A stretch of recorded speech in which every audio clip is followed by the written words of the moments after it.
Assemblyman Anthony Brindisi on the line now. Good morning, sir. Good morning, Bill. How are you? Good. So I want to talk to you about this Uber and the fact that this is not allowed right now in New York State. Is that correct?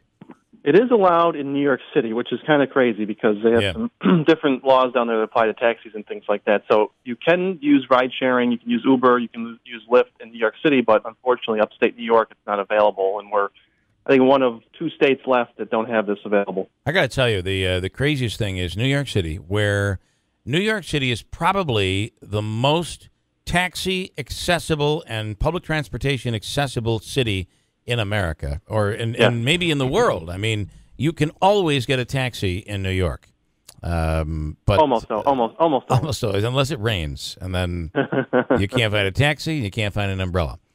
Why? Have you ever tried Uber before? Have you ever gone to another city and used the app? I haven't, and I like though that you can you bring it up on your phone, right? You bring it up on your phone. You plot in, it finds your location. You put in what kind of car you're looking for. Sometimes if you want an XL, you can get a bigger car if you have more people. Okay. And within minutes, the car is there. It takes you to your destination. It's clean. It's safe. It's less expensive, I've found, than taxis. And it's unfortunate that we're being denied this service in upstate New York right now. Yeah, where, by the way, in this area, it's tough to find find public transportation. It's not easy here. It's not easy. And you have people coming in from out of the state to the area. Maybe they're here for business. They come to the train station. They go to pull up the app. They can't find it. You have college students from other states. We have great universities across the area. You have college students who come into the area who want to use the app.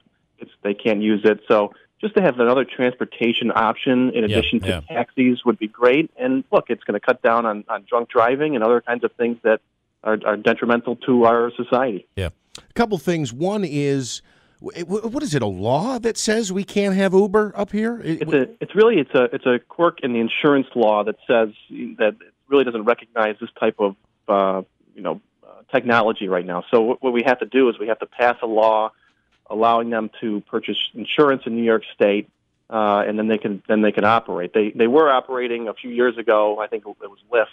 One of the other companies started operating out in Rochester a few years ago, and they got a letter from the state insurance department saying they couldn't do that because the law wasn't allowing it, so they had to stop. And now we've been fighting this battle for the last year. Really, it intensified to try and get this passed. But it's unfortunate. This is one of the examples. You have a lot of downstate legislators trying to impose their will on upstate New York, and it's unfortunate. So they have it in New York City. We want it up here. You look at the polls, and I think the latest poll I saw was 75% of people want this technology in upstate New York.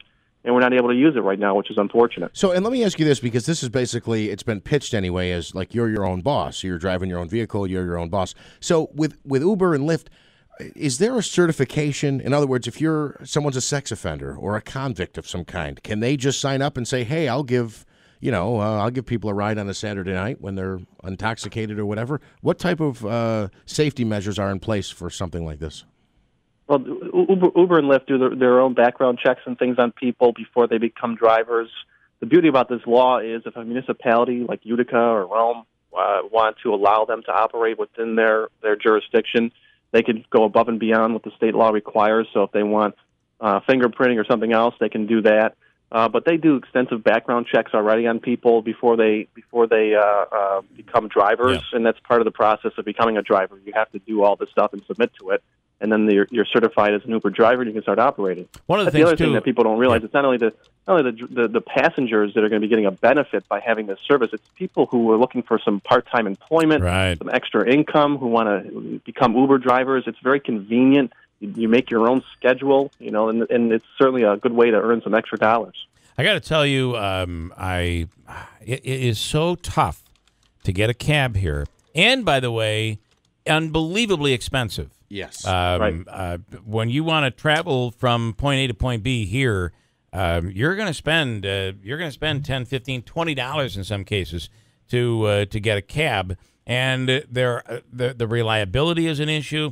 The other thing is, I think that a lot of social services in a lot of cases, and I don't know if it's provided for, maybe you would know this, But when somebody needs to get to a doctor's appointment, they're on social services, they don't have a car.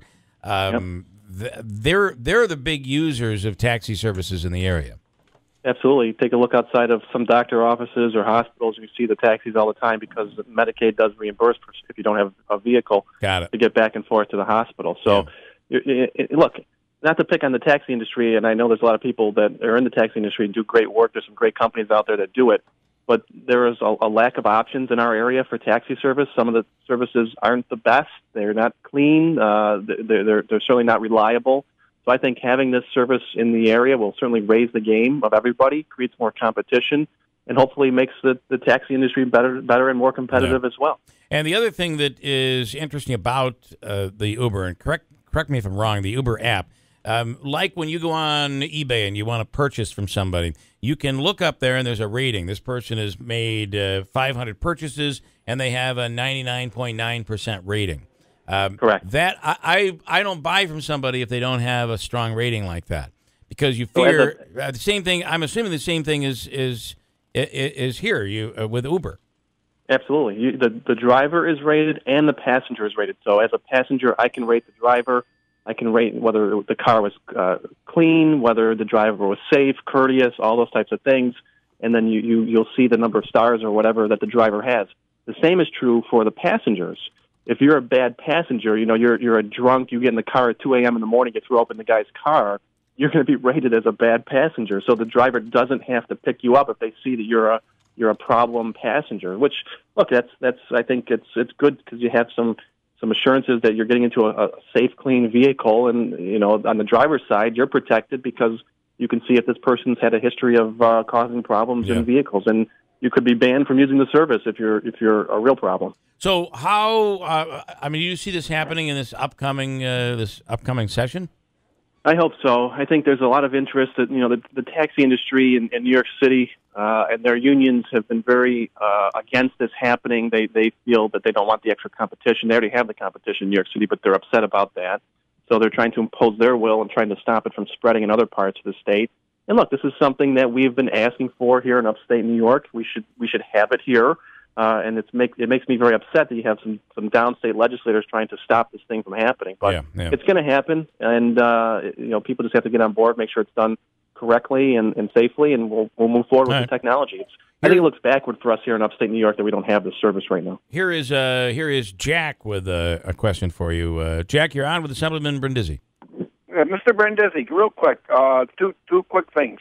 One, the taxi insurance for up here is so high that people can't really afford to start a cab company, and even the ones that have ones, they have to take care of the taxes on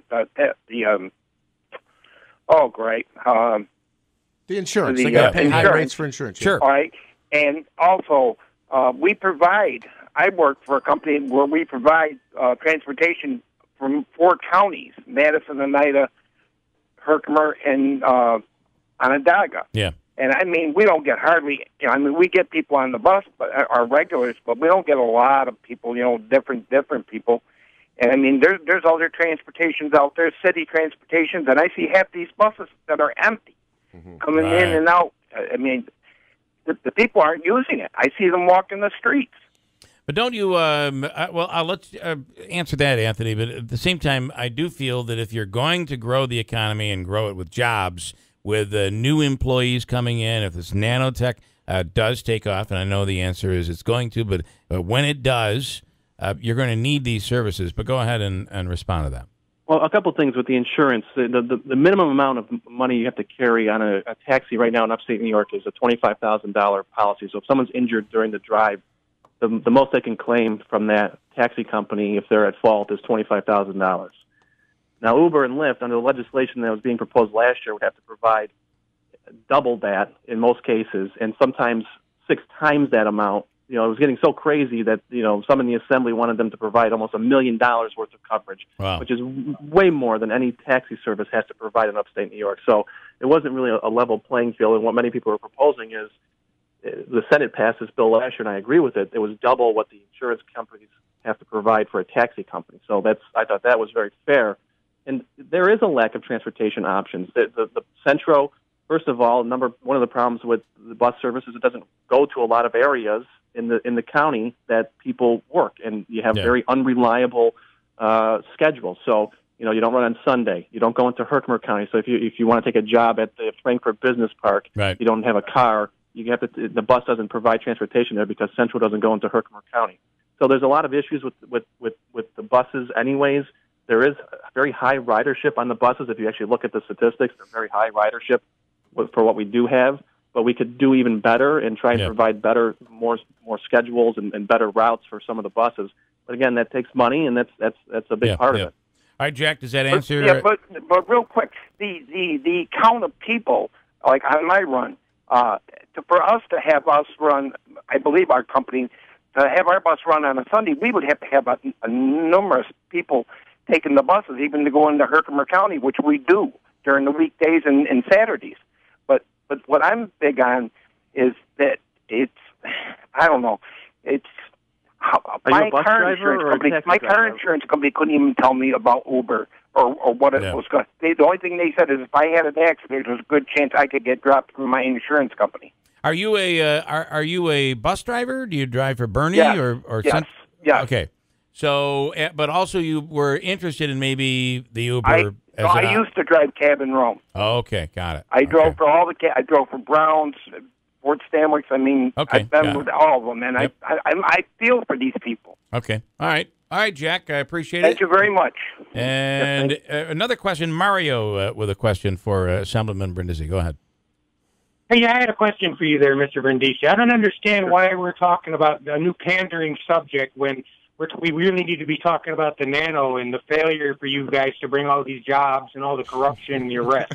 Why don't we stick to that and bring back some accountability instead of change the subject to some new pandering trinket that you can talk about rather than talk about the jobs you've been promising the last 5-6 years. Well, that was probably my responsibility. I handed him the piece of cheesecake this morning. So, Anthony, would you like to respond to Mario? Well, Mario, I think one of the issues, I know you're very critical of me, Mario, all the time on the internet and everything else, but look, the nano stuff is moving forward. You're going to see more of that in the coming years. There are many of us who's working hard to do that and trying to get more state attention into our area to make that happen. And look, I can work on many issues at a time, whether it's Uber or nano. I'm not one of those people who can only work on one issue. I can work on many issues at a time. All right. Well, just as long as you stay focused on that, I'm happy with that reply.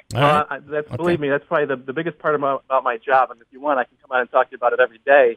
But there's other things that happen in the state that besides nanotechnology that I have to work on as well. And in fairness, I think the Uber thing is a big topic, to be honest with you, especially if you're having a new population coming in to work these jobs, younger population.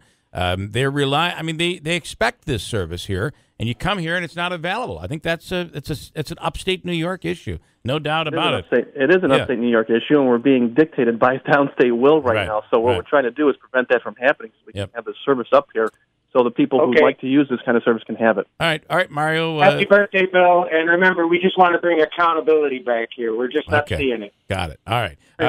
Thank you. And by the way, Assemblyman, happy birthday tomorrow. Thank you very much. Thank you. I have one other question along Mario's line here. I did see on the website, the Nano website, GE is not on that. Is not on that website. Which website is that? It's one of the. I have to pull it up, but it's one of the sites for the Marcy Center and the Marcy Nano Center, and GE is not on there. Now I know AMS is certainly on there, and that's a deal that we've done locally. But GE was the state really putting that together, and I don't see them on the website. Any idea if they're still coming or if they've had second thoughts? Look, the latest I've heard is they're still coming. There's other companies that are involved, too, with the Quad C that still have not been announced. Yeah. Some of them will be doing work with GE. So there's a lot of things that are still moving. Look, is there things that on the statewide level that have slowed the process down more than I want? Absolutely. Sure. Yeah. But I have fought very hard to get the money into the area to make this happen. It's now up to the governor's office and Empire State Development to deliver on these things. But we put a lot of work into this, and I'm going to continue to push to make it happen because it's something that our area needs. These jobs are good-paying jobs for the people that live here, and I'm going to continue to fight to make sure those things happen. And it does seem that 2018 is going to be the year. I hope so. If it was up to me, it would be 2016. But yeah, things don't always go on my time. I'm sorry, my time 2007. frame, I'm sorry, 2017. I'm getting ahead of myself. 2017. Yeah. I think you're going to see a lot of things happening in 2017 in terms of the construction of the AMS facility and some other interesting things that are happening up on that property. Got it. All right. There's good things happening. All right. Sounds good. Thank you so much, Anthony Brindisi. I appreciate your time as always. And again, happy birthday tomorrow. Thank you, Bill. Okay. Thank you. All right. Anthony Brindisi. We'll break and come back at WIBX.